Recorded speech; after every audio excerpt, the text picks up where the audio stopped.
మనసులో ఏమని రాష్ట్ర బడ్జెట్ అంతా కూడా అమరావతి అభివృద్ధి ఏది కేవలం ఏదో ముఖ్యమంత్రి గారి ఇష్టమే కలల సౌధమే అన్నట్లు భ్రమింపజేసి రాష్ట్ర బడ్జెట్ అంతా కూడా రాష్ట్రంలో ఇతర ప్రాంతాల ప్రజలకి అన్యాయం చేసి ఇతర ప్రాంతాల్లో జరగాల్సిన అభివృద్ధిని పణంగా పెట్టి లక్షల కోట్ల రూపాయలు అమరావతిలో పోస్తున్నారు చంద్రబాబు నాయుడు గారు అని చెప్పేసి ఒక వాదనని తీసుకెళ్తా ఉన్నారు, అబద్ధపు వాదనని.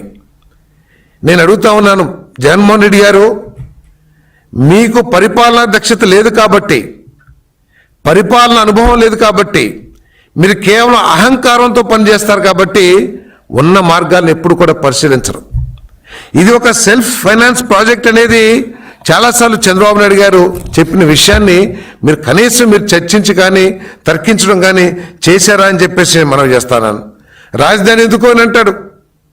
రాజధాని ప్రతి రాష్ట్రానికి కూడా ఒక ఎకనామికల్ సెంటర్, ఆర్థిక ఇంజిన్ అది, ఎకనామిక్ ఇంజిన్ అది.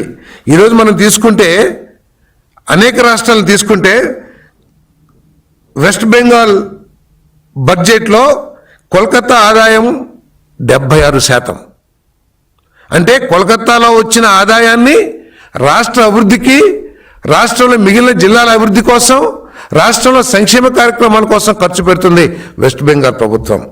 అదేవిధంగా మనం వదిలేసి వచ్చిన హైదరాబాద్, ఏదైతే చంద్రబాబు నాయుడు గారు సైబరాబాద్ ప్రపంచ పటంలో ఒక ఐటీ హబ్గా ఒక ముద్ర వేశారో, ఆ తెలంగాణ రాష్ట్రంలో, తెలంగాణ రాష్ట్ర బడ్జెట్లో హైదరాబాదు వాటా 60% అని చెప్పేసి మనం చేస్తా ఉన్నాను. ఈరోజు తెలంగాణ అభివృద్ధి చెందుతుంది. తెలంగాణ ఇతర జిల్లాల నుంచి నిధులు తీసుకొచ్చి వాళ్ళ బడ్జెట్ తీసుకొచ్చి హైదరాబాద్ అభివృద్ధి చేయట్లా. హైదరాబాద్లో వచ్చిన ఆదాయాన్ని ఇతర ప్రాంతాల అభివృద్ధి కూడా వాడుతున్నారనే విషయాన్ని గుర్తించమని చెప్పేసి మనం చేస్తాం. అదేవిధంగా ముంబై 57%, భువనేశ్వర్ 56%, బెంగళూరు 40%.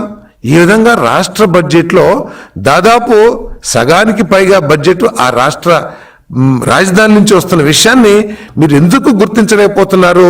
మీకు అసలు ఏమైనా మానసిక సమస్య, లేకపోతే ఏదైనా ఒక డిజార్డర్, ఏమన్నా ఆరోగ్యపరమైన డిజార్డర్ ఉందా అని చెప్పేసి ఒకసారి ఆలోచించాలని చెప్పేసి మనం చేస్తాను. నేను మీరు ఈరోజు ఈ మన రాష్ట్ర బడ్జెట్ అంతా తీసుకెళ్ళి రాష్ట్రంలో ఇతర ప్రాంతాల అభివృద్ధిని పణంగా పెట్టి మీరు అమరావతిని అభివృద్ధి చేస్తున్నారని చెప్తున్నారు కదా. ఈరోజు అన్ని ఆర్థిక సంస్థలు కూడా కేంద్ర ప్రభుత్వంతో సహా ఆర్థిక సహాయం చేయడానికి ముందుకొచ్చినాయి. హడ్కో కానివ్వండి, జర్మనీ ఫైనాన్స్ కంపెనీస్ కానివ్వండి, నాబార్డ్ కానివ్వండి, బ్యాంకులు, కమర్షియల్ బ్యాంక్స్ అన్నీ కానివ్వండి, ఆర్థిక సహాయం చేస్తూ ఉన్నాయి. అదేవిధంగా కేంద్ర ప్రభుత్వం కూడా మోడీ గారి నాయకత్వంలో ఈ రాష్ట్రం మీద ప్రత్యేకమైన అభిమానంతో ఈ అమరావతిని అభివృద్ధి చేయాలి, ఆంధ్రప్రదేశ్ అనేది ఒక బలమైన ఆర్థిక శక్తి భారతదేశంలోని గుర్తించిన మోదీ గారు అమరావతి అభివృద్ధికి కేంద్ర ప్రభుత్వం నుంచి ఇతోధికంగా నిధులు ఇస్తూ ఉన్నారు. మీరు అడగొచ్చు, ఏ విధంగా తీరుస్తారు? మీరు ప్రతి ఒక్క ఎక్కడ చూశాను, పార్లమెంట్లో ఎక్కడో మన వైవి సుబ్బారెడ్డి గారు మాట్లాడతా, ప్రతి పుట్టే పిల్లవాడి మీద కూడా 2 లక్షల అప్పు పెట్టబోతున్నాడు చంద్రబాబు నాయుడు గారిని. ఎవరి నెత్తి మీద కూడా అప్పు పెట్టదు అమరావతి. అందరికీ ఇంకా సహాయం చేస్తా, ఆర్థిక సహాయం. ఏ విధంగా అంటే ఏదైతే